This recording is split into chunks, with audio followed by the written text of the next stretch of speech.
Hello, j'espère que vous allez bien. On se retrouve aujourd'hui pour une nouvelle vidéo et vous allez voir que la vidéo d'aujourd'hui est un peu une histoire dont on n'a pas vraiment la fin. Aujourd'hui, on parle de Paolo Macchiarini, celui qui pourrait être surnommé du magicien de la greffe, et vous allez voir tout au long de cette vidéo qu'on assiste à sa chute. Ce chirurgien italien en question prétendait révolutionner la médecine régénérative et aujourd'hui, il est poursuivi en Suède pour homicide aggravé. En effet, plusieurs de ses patients sont décédés. Ce qui est assez compliqué, c'est qu'on ne sait pas s'il les a tués volontairement ou pas. On n'arrive pas trop à savoir si c'est en fait un génie ou bien un criminel. La seule chose dont on est sûr, c'est que cet homme en question, Macchiarini, est un menteur, un escroc, et je suis presque sûre à 100% que son histoire va vous choquer.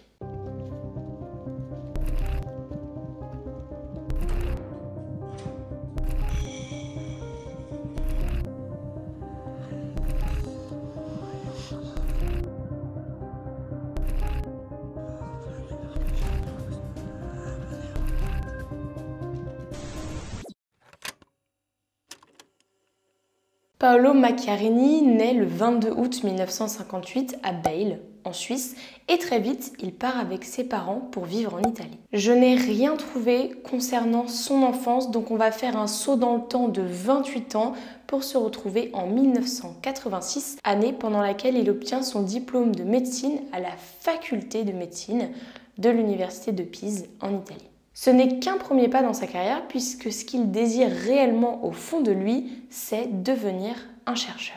Or, on lui dit que ce n'est pas possible. Le résultat du concours est déjà connu, le système est un peu corrompu et si tu n'es pas fils d'un politicien ou d'un aristocrate ou de quelqu'un de haut placé dans la société, en gros, c'est mort pour toi. C'est du moins ce qu'on lui fait comprendre. Macchiarini n'aime pas du tout ce système corrompu, il ne veut pas renoncer à son rêve, il part aux États-Unis pour poursuivre sa carrière et devenir chercheur. En 1991, il obtient sa maîtrise en chirurgie et il se spécialise notamment en chirurgie thoracique. En même temps, de 1990 à 1992, il est professeur adjoint et dans l'université en question, il dispense des cours. Ensuite, il faut le dire, il a eu beaucoup de titres que je ne vais pas citer car il y en a beaucoup. Cependant, je vais quand même vous en citer un qu'il a obtenu en 1994. Il a obtenu sa maîtrise en transplantation d'organes et de tissus. Si je vous parle de celui-ci, c'est parce que vous allez voir que par la suite, on va parler de transplantation d'organes et de greffes.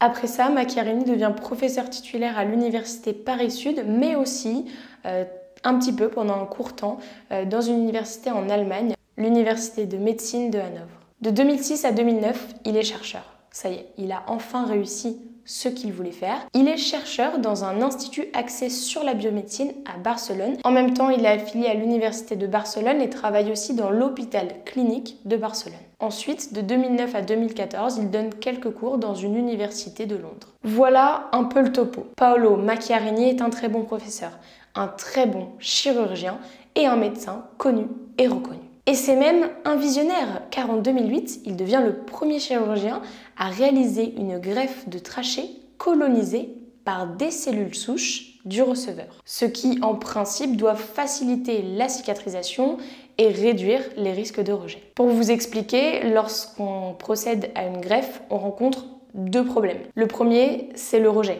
Le receveur peut ne pas accepter la greffe qui est un corps étranger. Le deuxième problème, c'est les donateurs et surtout leur compatibilité. Déjà, il n'y a pas beaucoup de donateurs et en plus de ça, il faut que le donateur soit compatible avec le receveur. Hop hop hop! C'est quoi cette faute? Ça ne se dit pas un donateur d'organes, on dit bien un donneur d'organes. Et puis le pire, c'est que je l'ai fait plusieurs fois de suite la faute. J'en suis réellement désolée. Bonne vidéo. Macchiarini, lui, se dit très bien, je vais inventer une trachée en plastique, je vais la placer dans les cellules souches du receveur, les cellules souches vont se multiplier, coloniser la trachée, l'entourer, et lorsque je vais greffer cette trachée recouverte des cellules souches de la personne en question va bien l'accepter et ne va pas la rejeter. Ce n'est pas un corps étranger, puisque les cellules souches sont celles du receveur. En plus de ça, il n'y a pas besoin d'un donateur puisque les trachées en plastique sont fabriquées sur mesure avec certainement des imprimantes 3D. Cela permet de remédier au manque de dons. En bref, c'est une technique révolutionnaire et qui plus est, pourrait être utilisée pour d'autres greffes. Sa première patiente, Claudia Castillo, souffrait d'anomalies des voies respiratoires qui ont été endommagées par la tuberculose. Le 12 juin 2008, elle reçoit une greffe de trachée avec l'utilisation d'un bioréacteur à des fins de régénération. Selon Macchiarini, il n'y a pas besoin de prendre de médicaments immunosuppresseurs car il n'y a pas de risque qu'elle fasse un rejet. Retenez bien cette patiente, on y reviendra plus tard, mais Macchiarini a dit que la greffe s'était très bien passée et qu'on allait pouvoir ouvrir une nouvelle possibilité et faire de nouvelles greffes. Il devient forcément très connu dans le monde des chirurgiens. À l'automne 2010, un institut en Suède, l'Institut Karolinska, l'appelle pour venir travailler chez eux. Il lui propose de travailler à l'hôpital universitaire, de dispenser des cours en tant que professeur et d'avoir le temps à côté pour ses recherches. Recherche, vous vous en doutez, dans la médecine régénérative et dans la biologie des cellules souches. C'est tout ce dont il rêvait. Il est professeur, il peut faire ses recherches, il est consultant et en même temps, il est chirurgien, il peut opérer et aussi s'entraîner. Vous ne connaissez probablement pas l'Institut Karolinska, mais c'est un institut très connu. Pour vous donner une idée, c'est l'institut le plus important du monde, d'où viennent chaque année les lauréats de prix Nobel sélectionnés pour la médecine. C'est pas rien. De 2010 à 2013, Paolo Macchiarini fait beaucoup d'interventions, beaucoup de greffes sur des patients différents. Il y en a eu une dizaine. Parmi les 10, la plupart sont décédés. C'est assez compliqué de savoir si c'était volontaire ou pas, puisque de toute façon, dans une greffe, on n'est jamais sûr à 100% que cela va fonctionner. En 2013, la NBC s'intéresse à lui. Ils veulent réaliser un documentaire sur lui, sur sa vie et surtout sur sa technique de greffe. C'est la journaliste et productrice du documentaire Benita Alexander qui se rend dans un hôtel à Boston en février 2013 pour le rencontrer. Au printemps 2013, une deuxième rencontre a lieu. Cette fois-ci, elle a lieu dans l'Illinois. Pourquoi l'Illinois? Tout simplement puisque Macchiarini est là-bas pour faire une intervention et Benita, la journaliste, va le suivre, notamment dans le but de filmer quelques petites parties pour son documentaire. Cette fois-ci, l'opération est un petit peu plus complexe. Elle va avoir lieu sur une petite fille coréenne âgée de 2 ans, Anna Warren. Pourquoi je vous dis que c'est plus compliqué? Pour 2 raisons. La première, tous les patients que Macchiarini a opérés étaient adultes, donc il ne sait pas si sa méthode va fonctionner sur un enfant. La deuxième, cette petite fille est née sans trachée, donc il faut la construire à partir de 0 avec le chirurgien et ensuite essayer de rajouter les cellules souches pour la coloniser. C'est la plus jeune patiente au monde qui s'apprête à recevoir cette greffe. Elle est opérée le 9 avril 2013 et elle décède le 6 juillet 2013. Elle ne sera jamais sortie de l'hôpital entre son opération et son décès. En fait, elle était tout simplement en lutte pour sa survie pendant cette période, mais elle n'a pas réussi à survivre. Benita suit Macchiarini pendant toute la durée du documentaire et petit à petit leur relation évolue à tel point que les deux tombent amoureux l'un de l'autre.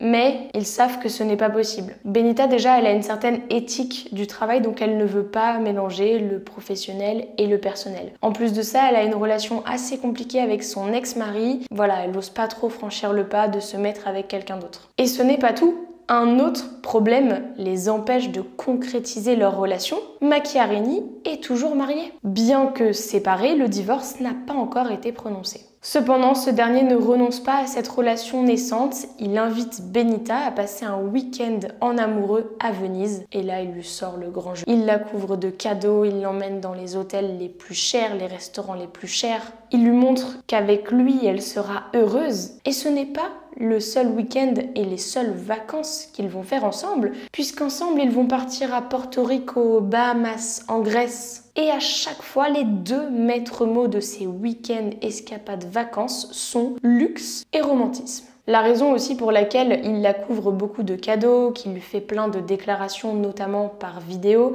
c'est parce qu'il est très souvent absent, notamment à cause de son travail. Il va en fait dans tous les coins de la planète pour pouvoir réaliser ses greffes et rencontrer des personnalités qui sont assez connues selon lui. Mais ça, on va y revenir un tout petit peu plus tard. Il se donne quand même beaucoup pour cette relation. Par exemple, Benita adore la danse latino-américaine. Lui, pas du tout, ça l'intéresse pas. Un jour, il se dit, pour lui faire plaisir, je vais apprendre une petite choré. Et quand il l'emmène au resto, une chanson passe. C'est probablement lui qui a demandé à mettre la chanson. Il se dirige vers Benita, lui demande de se lever et il commence à danser avec elle la choré qu'il a apprise juste avant. Ces deux-là ont l'air quand même d'avoir une relation assez solide. Benita se sent aimée, elle se sent en confiance et elle décide de lui présenter sa fille, Jessina. Avec sa fille, enfin sa belle-fille, tout se passe pour le mieux. Ils font même aussi des vacances tous les trois. Jessina voit Paolo Macchiarini comme un peu sa nouvelle figure paternelle et comme elle s'entend bien avec lui, cela facilite les choses. À Noël 2013, Paolo Macchiarini pose un genou à terre et demande Benita Alexander en mariage. Il lui offre une bague de 100 000 € pour cette demande. Il a toujours besoin de faire les choses en grand, comme s'il avait quelque chose à prouver. Mais il est toujours très absent. Entre l'Angleterre, la Russie, la Suède, il est toujours à droite à gauche dans des hôpitaux pour donner des cours, pour faire ses recherches ou pour tout simplement opérer. Selon lui, ce n'est pas de sa faute, c'est juste que les personnes qu'il appelle sont des personnes qui sont haut placées. Ces personnes en question sont prêtes à payer très cher pour ces diagnostics et interventions, donc lorsqu'elle l'appelle, il se doit de se déplacer. Les personnes en question, on y vient. Il se dit être le docteur de Hillary et Bill Clinton, des Obama et même du pape François. Ouais, vous avez bien entendu. C'est pour ça qu'il dit à sa future femme, s'il m'appelle, je dois débarquer. Tu comprends, ce sont des personnalités publiques, politiques, il faut que je sois là. Pour la préparation du mariage, il lui dit, ne te prends pas la tête, je gère tout. La seule chose que je te demande de gérer, c'est ta robe et aussi bien sûr être présente le jour J. Macchiarini veut se marier à l'église en Italie. Le problème, c'est que Macchiarini et Benita sont tous les deux divorcés. Donc cette option-là, ils peuvent l'oublier, c'est pas autorisé. Benita lui dit, pas de souci, on va trouver une autre solution, c'est pas grave, on se mariera à la mairie, tant pis. Macchiarini, il aime pas cette réponse. Qu'est-ce qu'il fait? C'est le médecin du pape François. Donc il appelle le pape François. Il lui dit, François, moi, je veux me marier à l'église. Est-ce que tu peux exceptionnellement m'y autoriser? Et puis, en plus de ça, si tu pouvais, toi, faire mon mariage, ça serait incroyable. Réfléchis un peu, tu vois, ça montrerait une image un petit peu plus moderne de l'église. Donc si tu acceptes, ça serait top. On dit bien que Dieu aime tout le monde, non? Ensuite, il rappelle sa future femme et lui dit « Tout est ok, le pape François va nous marier ». Benita, elle y croit pas trop, elle se dit « Mais n'importe quoi ». Donc elle fait ce que tout le monde ici aurait probablement fait. Elle va sur son ami Google et elle cherche « Est-ce que le pape François peut marier des gens ?» Eh ben oui, elle tombe sur des vidéos sur lesquelles le pape François a déjà marié des couples. Bah du coup, elle y croit. Elle se dit que c'est peut-être vrai en fait. Elle repense à ce que Macchiarini lui a dit et elle engage une équipe de stylistes pour qu'ils s'occupent de ses vêtements. Car on parle d'un mariage qui va durer 4 jours. Là, c'est le mariage du siècle. Macchiarini lui dit même qu'eux et leurs invités pourront séjourner dans la résidence d'été du pape, Castel Gandolfo. Il lui dit aussi qu'elle arrivera dans la voiture du pape, qu'Andrea Bocelli va chanter pendant la cérémonie à l'église et que pendant la soirée et la fête, ce sera John Legend qui sera présent. Ils attendent des personnalités comme les Beckham, les Clinton, les Obama, Poutine. Pourquoi, je ne sais pas. Et même d'autres personnes qui sont très connues à Hollywood. Du moins, c'est ce que Paolo Macchiarini lui dit. La date a été fixée au 11 juillet 2015. À ce moment de l'histoire, nous sommes en novembre 2014. Et pendant cette période, Macchiarini, il est très stressé. Il dit à sa future femme qu'il y a beaucoup de personnes, notamment ses collègues dans le monde, qui veulent le faire tomber. Elle n'en sait pas plus et au début, elle comprend pas trop pourquoi il lui dit ça. Un matin, elle se lève, elle lit le New York Times et elle voit un article sur Paolo Macchiarini. Oui, je vous l'ai pas dit, mais à ce moment de l'histoire, tous les deux vivent à New York. Il s'agit d'un article très compromettant où Paolo Macchiarini est accusé par ses collègues de l'hôpital Karolinska en Suède de mauvaise conduite scientifique, notamment par rapport à la petite Anna, âgée de 2 ans, qui est décédée et dont je vous ai parlé auparavant. Benita, après avoir lu l'article, elle flippe un peu, elle se dit « Attends, est-ce que c'est un tueur, un escroc ?»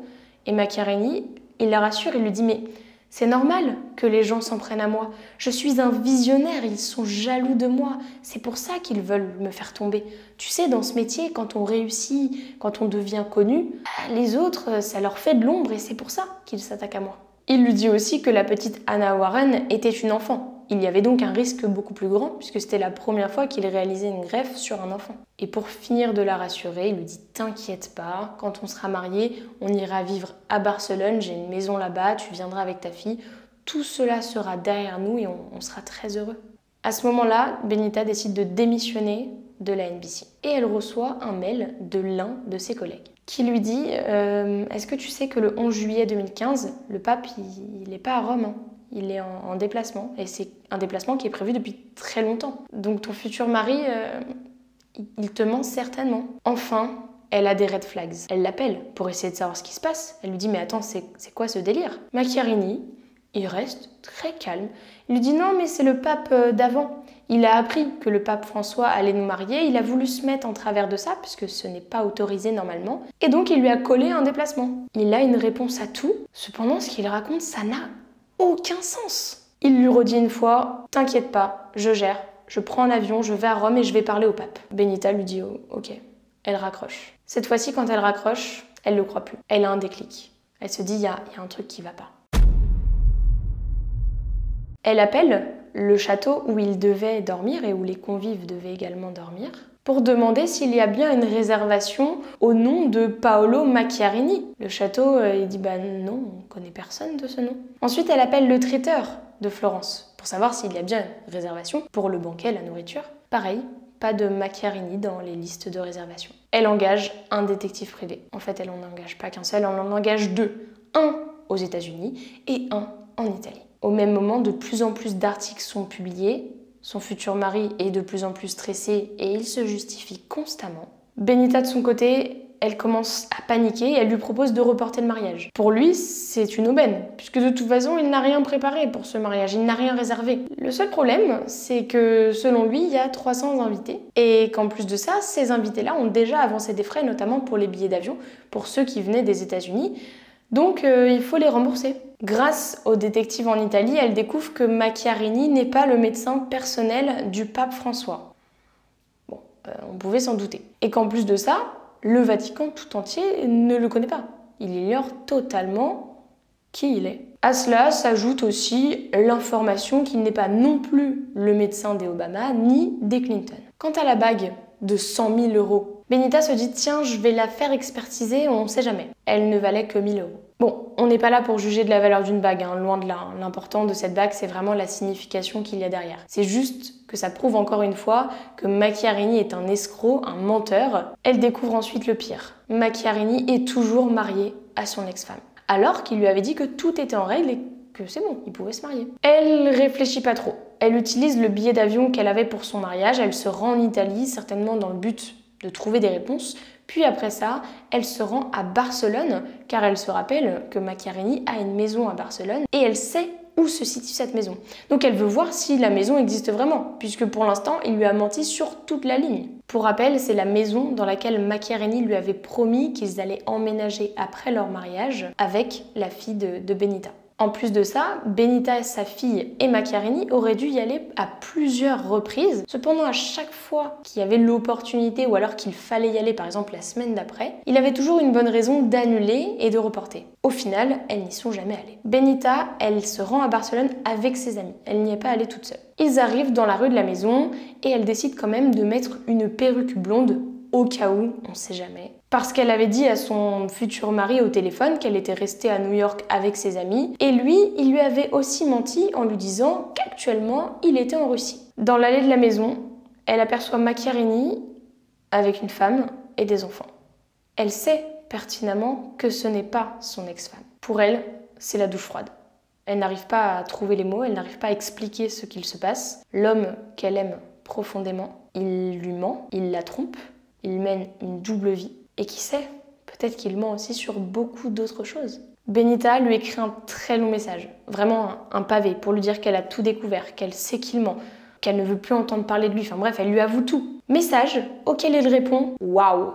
W-O-W, point d'exclamation. C'est tout. Elle rentre chez elle, elle se débarrasse de tout ses affaires et aussi de ce qui pourrait lui rappeler Paolo Macchiarini. Notamment d'un piano sur lequel il avait l'habitude de jouer.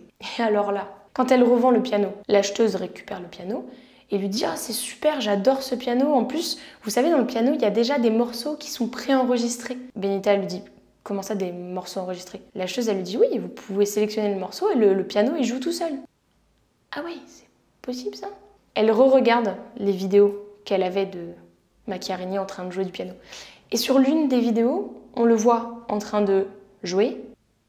Un moment, il enlève un peu une poussière ou je sais pas ce qu'il fait, mais bon, il balaye un peu le piano. Et le piano continue de jouer le morceau. Donc, même sur ça, il mentait. Ce mec est taré. Qui sait s'il n'aurait pas aussi menti sur son travail?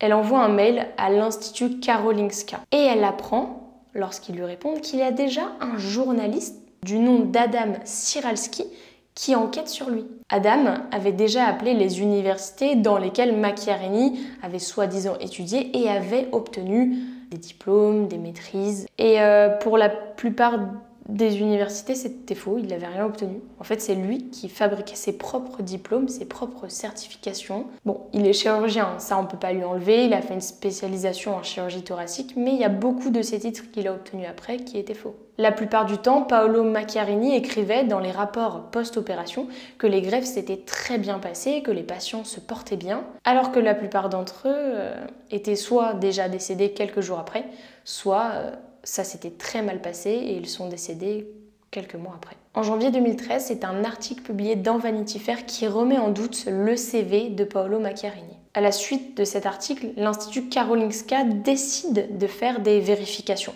notamment sur les expériences professionnelles de Macchiarini. La première enquête de l'Institut Karolinska sur le CV de Paolo Macchiarini a conclu que celui-ci contenait plusieurs mensonges, même si aucun n'était suffisamment grave pour justifier son renvoi ou sa démission. L'examen définitif doit encore être terminé. L'affaire a notamment été révélée au grand public par une série documentaire du journaliste Bosse Lindqvist qui a été diffusée en janvier 2016 sur la chaîne de télévision publique suédoise SVT. Ce documentaire pointe également une tentative de la part de l'Institut Karolinska de protéger le chirurgien Macchiarini, malgré plusieurs signalements de soupçons de fraude scientifique. On apprend aussi qu'en 2012, Macchiarini était en état d'arrestation, assigné à résidence en Italie, pour avoir pratiqué une bronchoscopie sur l'un de ses amis de manière totalement gratuite. Après ce documentaire, certains ont même démissionné, notamment le recteur de l'Institut, Anders Amsten, et le secrétaire général de l'Assemblée Nobel, Urban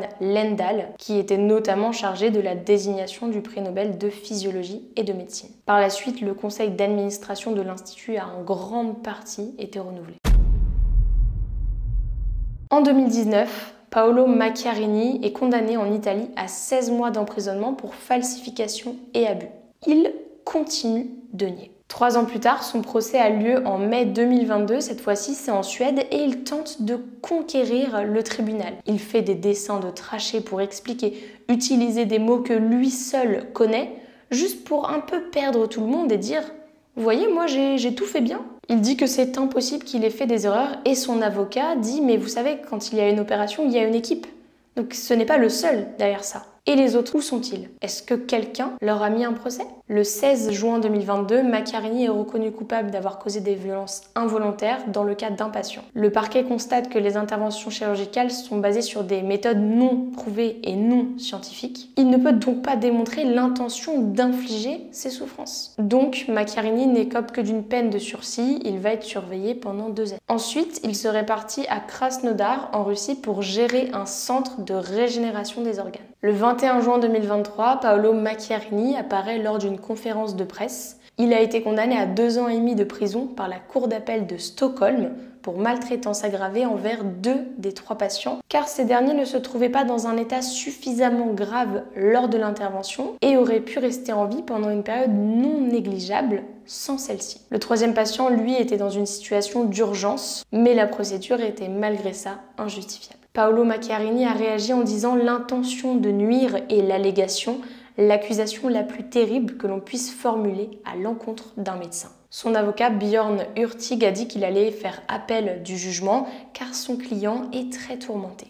Au total, on compte 20 patients que Paolo Macchiarini aurait opérés et sur les 20, il y a seulement 3 patients qui sont encore en vie. Et seulement un seul d'entre eux porte encore le greffon. Les 2 autres patients qui ont réussi à survivre se sont fait retirer les greffons plus tard, puisque c'était complètement endommagé. Voilà pour ce qui est de l'histoire de Paolo Macchiarini.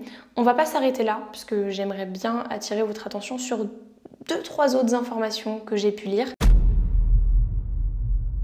Personnellement, je trouve que cette négligence fait assez peur, puisque les lancements d'alerte ont quand même débuté en 2014, donc ce n'est pas rien. Aujourd'hui, on ne peut pas dire si oui ou non Paolo Macchiarini peut être considéré comme un tueur ou comme un excellent chirurgien qui n'a pas forcément réussi ses greffes, puisque de toute façon, il y a toujours un risque au niveau des greffes. Mais le moins qu'on puisse dire, c'est que lorsqu'il s'est rendu compte que les greffes ne marchaient pas, il aurait certainement dû s'arrêter et ne pas continuer de greffer d'autres personnes. En fait, les humains étaient ses cobayes et pour être honnête, il ne s'est même pas entraîné sur des animaux avant. Je sais que c'est pas forcément bien, mais il est directement passé au step humain. Pour vous donner des informations supplémentaires, c'est à partir de 2014 que 4 chirurgiens de l'Institut de Karolinska ont commencé à avoir des soupçons sur lui. Et ce n'est pas n'importe qui puisqu'il s'agissait de co-signataires de publications scientifiques qu'ils ont fait du coup avec Paolo Macchiarini. Ils l'ont accusé de fraude scientifique notamment puisqu'il y avait des différences entre l'article scientifique publié et les résultats que Macchiarini avait obtenus avec ses opérations.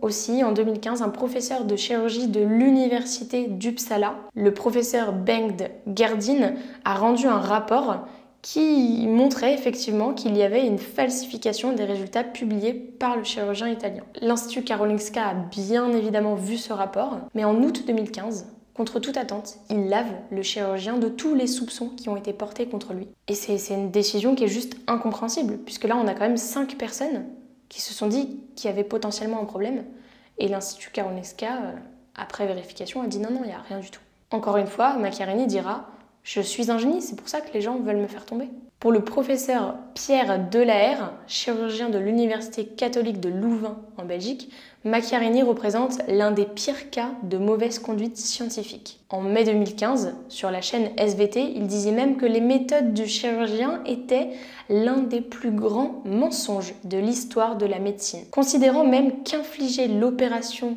à des malades était un acte criminel. Ce n'est pas fini, puisqu'en juin 2016, une chambre d'accusation suédoise a lancé 4 procédures pour homicide aggravé et lésions corporelles graves. Un an plus tard, en octobre 2017, la Suède abandonne toutes les poursuites contre Paolo Macchiarini, puisque le parquet était incapable de dire si des crimes avaient été commis ou non. Pour fabriquer ces trachées en plastique, Paolo Macchiarini avait fait appel à Nanofiber Solutions. C'est une entreprise qui est située aux États-Unis. Et en 2017, cette entreprise était poursuivie devant la Cour suprême du comté de Suffolk, dans le Massachusetts. Malgré un recours, le juge a rejeté la requête en janvier 2018 en affirmant que les preuves étaient insuffisantes pour déterminer si l'entreprise était qualifiée de fournisseur de biomatériaux. A noter quand même qu'après tous les soupçons, il a été viré du programme d'études et son nom a été retiré de toutes les publications scientifiques. Pour rappel, et comme je vous l'ai dit, on parle de 20 patients qui ont été opérés, 3 patients ont survécu et un seul seulement a encore la trachée que Paolo Macchiarini lui avait greffée. On ne sait pas trop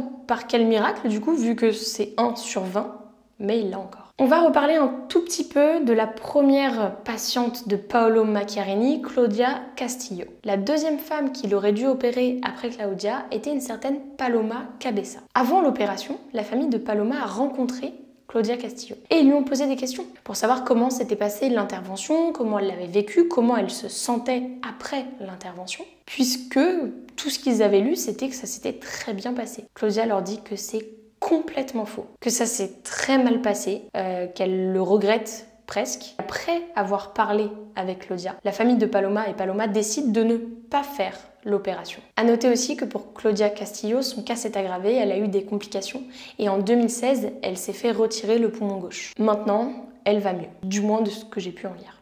Parenthèse refermée, pour vous reparler de Paloma, donc cette dernière a refusé l'opération et suite à ça, Macchiarini l'a menacée de lui fermer l'accès à tous les soins spécialisés dont elle aurait besoin. Pourquoi faire ça? Pourquoi voulait-il absolument l'opérer? Je veux dire, c'est un peu quand même la décision du patient si t'as pas envie de te faire opérer. Je trouve ça quand même assez étrange comme réaction et selon moi, réagir comme ça prouve qu'il a quand même quelque chose à cacher. Voilà, c'est la fin de cette histoire. Ça m'intéresse de savoir ce que vous pensez de cette affaire. Est-ce que pour vous, c'est quelqu'un qui doit être condamné? Si oui, pourquoi il devrait l'être? Pour quel motif? Est-ce que ce serait falsification? Est-ce que ce serait homicide volontaire, involontaire? Dites-le moi. Moi, ça m'intéresse de lire vos commentaires là-dessus. Et je vous dis à très vite pour de nouvelles histoires.